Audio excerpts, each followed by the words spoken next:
are these people? But you brought this story. So Yeah, this was a Twitter story that went really under the radar. So, and I could see why.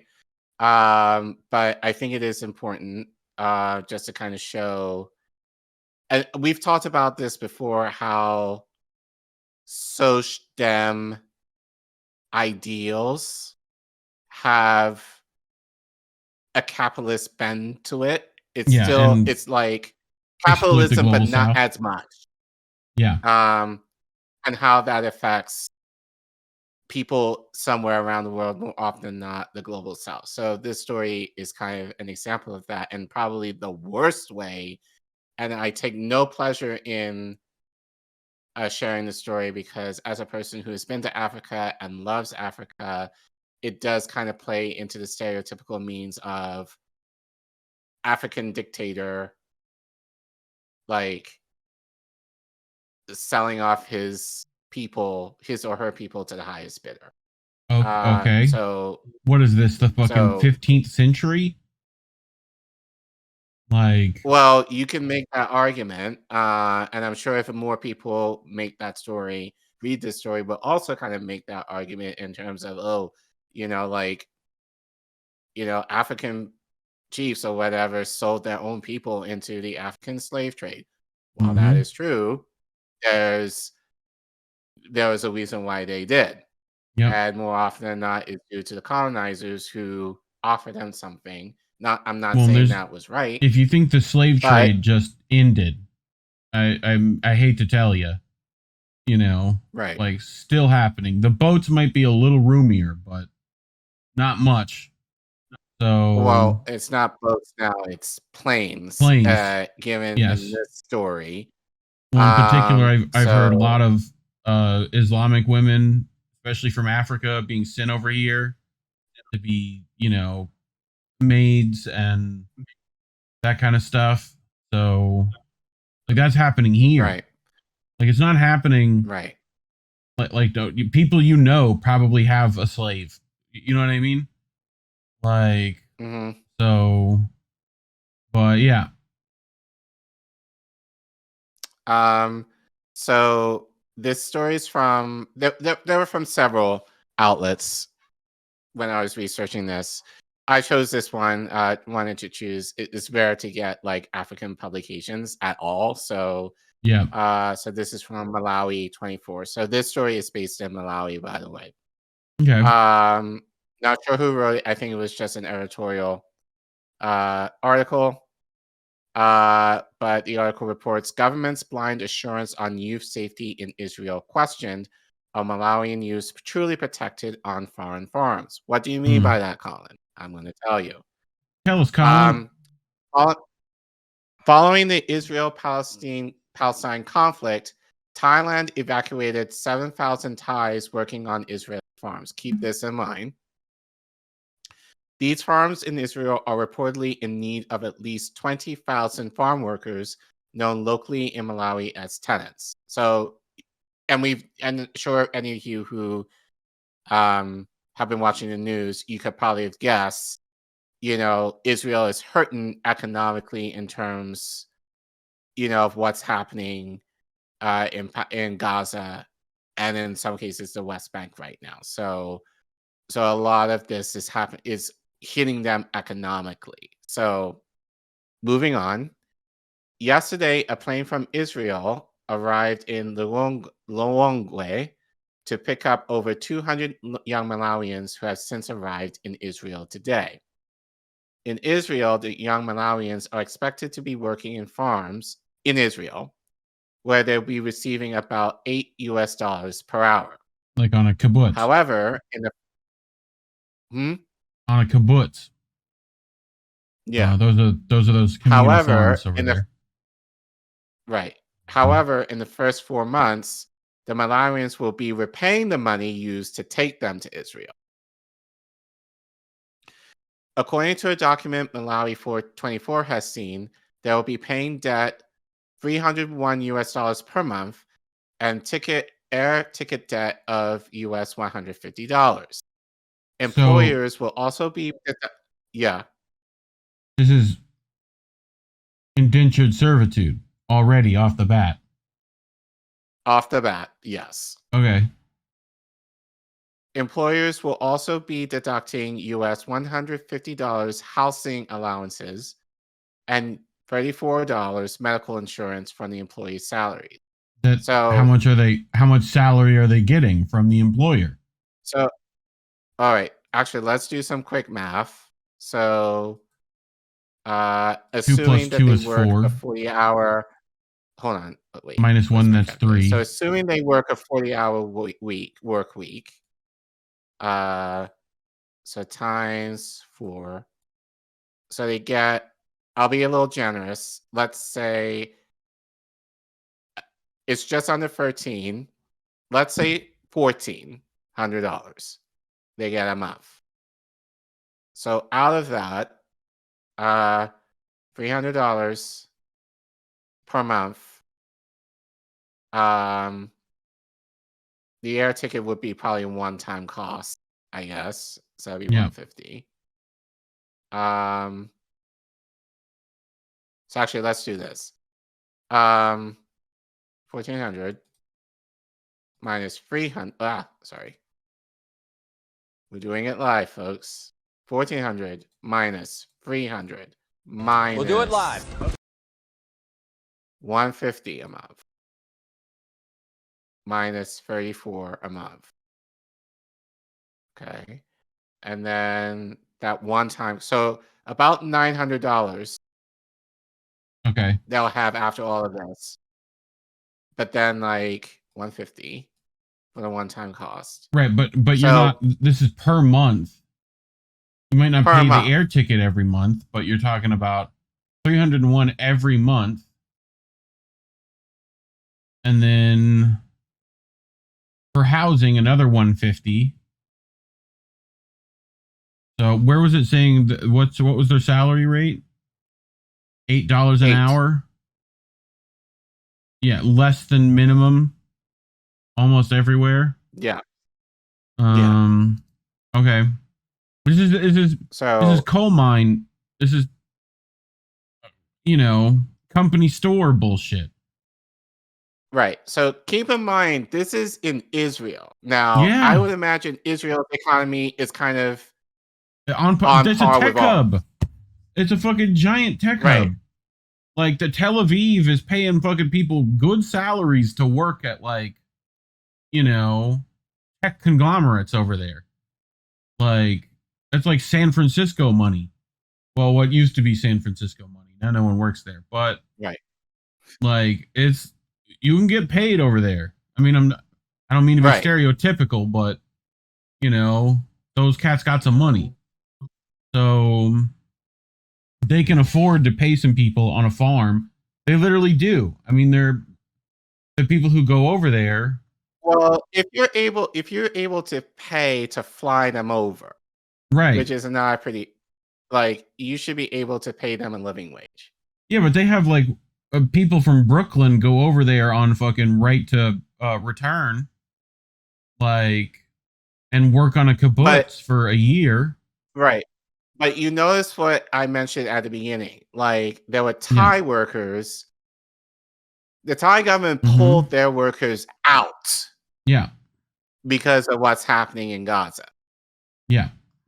And I forgot the president of Malawi's name right now, but this bitch ass decided, oh, it's okay. I will help. And there's a lot more to this that I'll go into later. But he's like, oh, I'm just going to allow the Israeli government, with my support, and to send them in, which is essentially a war zone, right now. Yep.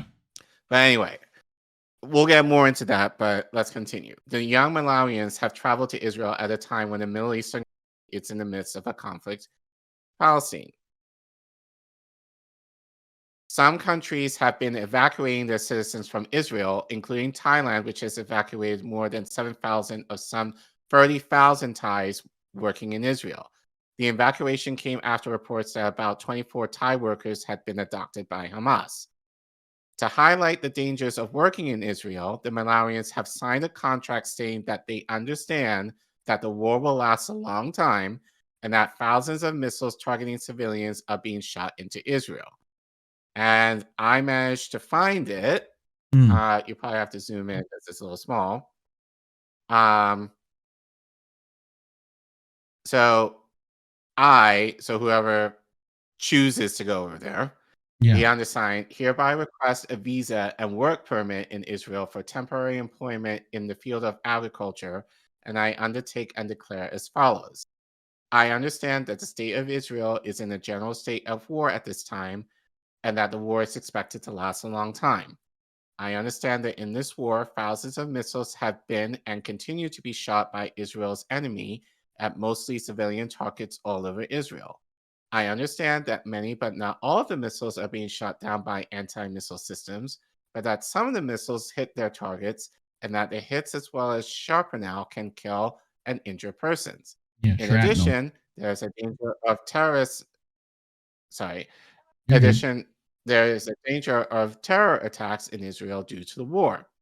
I declare that despite the information concerning dangers in Israel at this time, I wish to arrive to work in the Israel immediately. And I understand that if I receive entry permission, I may enter no later than 21 days after receiving permission to enter Israel, or by the 31st of January 2024, the earlier of the two. And if I do not do so, permission to enter will no longer be valid. So it's not even a guarantee that they're going to be well. If you show up late, we got to redo this whole process again. Right? Yeah.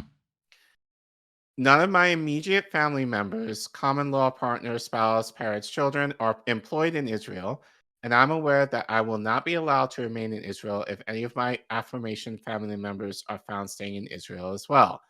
I thereby declare that I am able, ready, and willing to work excellent and diligent full-time work in the agricultural field in Israel, and I will carry out the instructions of my employer willingly and to the best of my ability.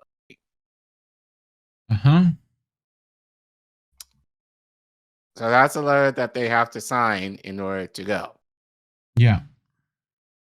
Malawian journalist Jack McBrams posted on X that the deal raises questions. In the midst of the Israel-Hamas conflict, the Malawi government has sent 221 youths to work on Israeli farms, following a $60 million aid package from Israel to Malawi 2 weeks ago. While the intention is to provide employment opportunities for our youth, the optics don't look right, he posted. Also writing on X, Jamon Kasawa said, I'm still puzzled by why the Malawi government is sending people to Israel, which is in the middle of a war. Yes, unemployment is really high. This is in Malawi. But with the conflict between Israel and Palestine, it's not just risky for those going, it's also affecting how others see us diplomatically. However, some Malawians have defended the labor exports, saying young people are struggling with unemployment or low pay in Malawi, and the move to Israel is a good opportunity for them. Malawi is in the midst of poverty. Many young people with an education are suffering, and if given an opportunity, almost everyone would jump at this. If your house is in order, don't judge others' choices. Let those going go slave their poverty away, one person said. Oh, Jesus Christ. Like, I mean, they're like, yeah, yet people be dumb. But unfortunately, yeah. As an aside, this mentality is more common on the continent than you might believe. I'm sure. Well, this is also, bro, who's to say conscripting is a thing that Britain used to do, right? Where it's like, we leave a coin in your cup, right? And then we say, you stole that coin, and to get it back, you're going to have to work for Her Majesty's Secret Service, essentially, on a Navy ship, right? I guarantee you there's some people who will make you sign that paper because you owe them debts, like so on and so forth. So saying that like we can, it's just your decision to go here is a bit probably not as accurate as it should be. No, You know, it's like given, and just as an anecdote, like when in my visits to Uganda, like most of you know, I lived there briefly in 2011, and I made several trips since, the most recent being, when was the last time I was there? I think in 2019. yeah, Like I know a lot of youth who feel like there are no job opportunities in the countries where they're from, that they have the mentality of, oh, if I go to X place, if I go to Dubai, if I go to Turkey, if I go to Europe, if I go to the US, I'll have a better life. I'll be okay, able to make money to support myself better. And actually, a lot of the youth there ask me, Uncle, how do I get over to you? And I'm like, don't, because, like, and I hate saying that to them, but but it sucks that in their countries, they don't feel like they can make they're it able to make it or themselves, right? sustain themselves, that they have this mentality. And unfortunately, I can hear a lot of these Malawi youth saying, yes, I know that right now, especially those who may not, those who are aware of what's happening in Israel, will probably be like, I get what's happening there. However, they will say that they're making more money, surprisingly, than they would in their home country, which says a lot. But it gives them the opportunity to travel. It gives them the opportunity to, meet other people. Right. So for them, there's a lot of social perks in that too. Yes.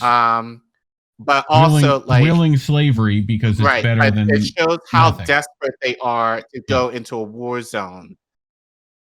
If you so that should tell you what the state of their countries are like if they're willing to go.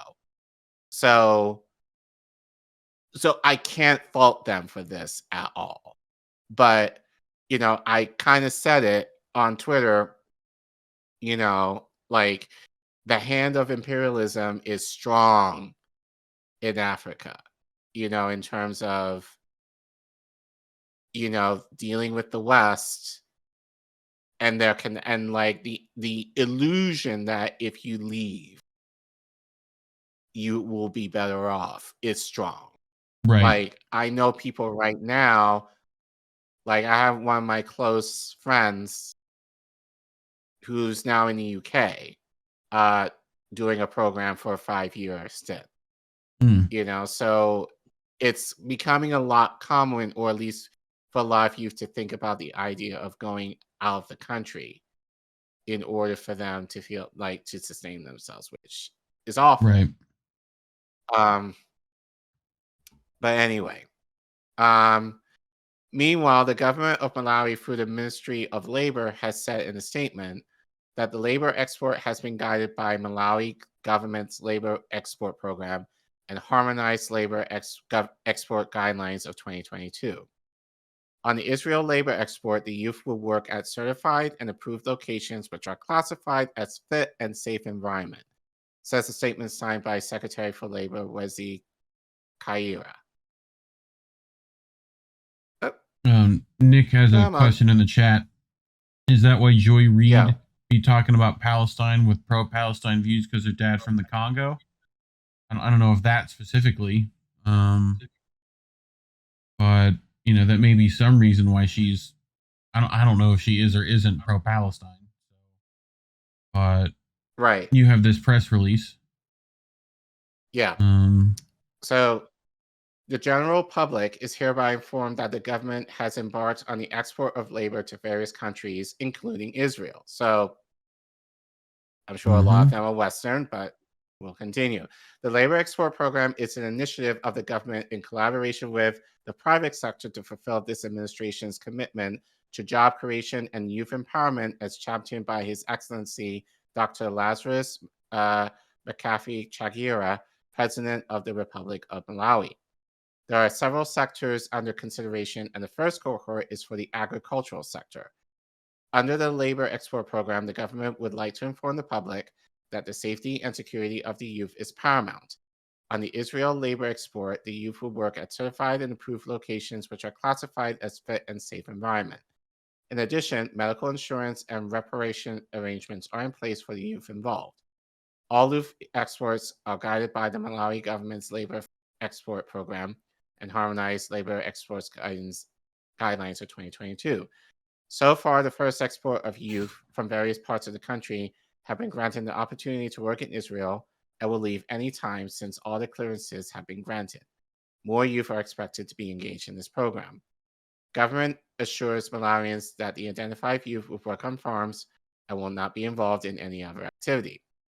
This program will benefit both Israel's and the nation. A portion of wages will cover living costs in Israel, while the remaining will be remitted to personal accounts here in Malawi to boost foreign exchange. Okay. So it's about the money. It's about the money, Lebowski. It is about the money, Lebowski, and I forgot this night. Well, go back. There's one. That was right. I forgot this tie. I forgot this guy's name. Yeah, it switches automatically. Okay. So why do you do that though? I don't know. Let's see if I can find the guy you're talking about. Oh. Oh. Why do you have this? Why is this the one? You go here, and then completely different video comes up. Oh. Did I mess that up somehow? I don't know. Might be Google messing it up. Do you know? Well, let's play this first. Okay. Africa will never be free from imperialism. It just never will be. Can you believe that Malawi, the president of Malawi, in a secret deal with the Israeli government, has sent off their young people to go pick farm fruits and vegetables?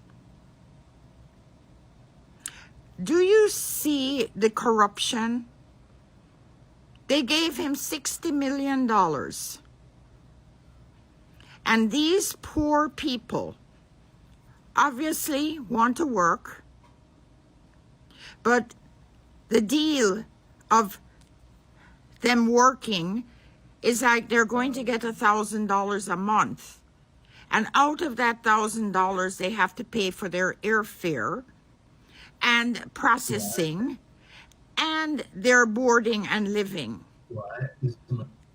Does that remind you of what we do here in the U.S. to our farm workers? Yes, it does. It is so disgusting that these so-called democracies, of which we are being told day after day that Israel is the only democracy in the Middle East, will go into Africa, pay off the presidents, and get black people to work for white people. Yep. Because that's what Israel is, a white ethno-state. I cannot believe this. I really and truly cannot believe it. In the 21st fucking century, we're still going into Africa to enslave people, and the African leaders of some of these countries are just as bad as the Western democracies. Mm-hmm. It is absolutely disgusting. Disgusting. Yeah, if you want to check Discord, I got the other clip. Okay. So you can play that. I'm heading there now. Directly. So you sent me two? That's the first one. Okay. No, you sent me Streets of Rage 2. That's the other thing you sent me.